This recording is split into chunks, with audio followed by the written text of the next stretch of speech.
Mega love shoutout mga saraulo. Pakita ko sa inyo yung mga bibi. Medyo malalaki na sila. Eto.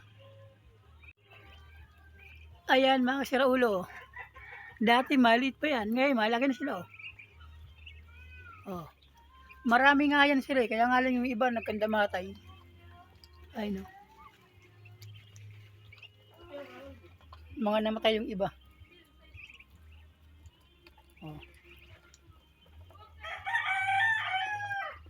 Masarap lang mag-alaga ng mga bibi pag masipag ka magpakain. Ang pakain niyan kangkong. Gayatin mong maliit gayat. Tsaka may feeds konti.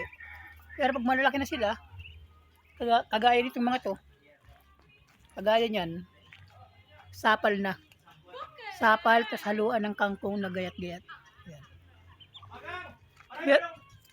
Meron pa rito. Oh ha? Oh. Yan. Magkaiba ng nanay yun kaya hiniwalay. Yung nandun tsaka ito. Magkaiba ng nanay. Kaya hiniwalay siya. Oh. Marami dati yan. Naubos lang kakatay namin. Pag gustong mag-inom, pulutan, ayan. Pag may birthday, pulutan. Kaya medyo kaunti na yung mga tandang. Kaya nagpaparami uli. Ayan sila. Kaya nagpaparami uli kami niyan. Meron parang mga nangingitlog. Yung iba naglilimlim. Kaya mga sa sunod na after 2 weeks meron na namang pisayan. Yan. After 2 weeks may pisa na naman yan.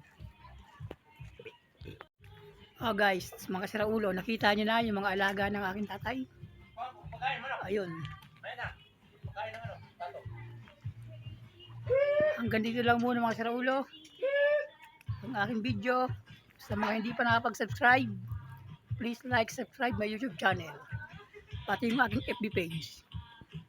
Si Raulong Vlogger. Salamat!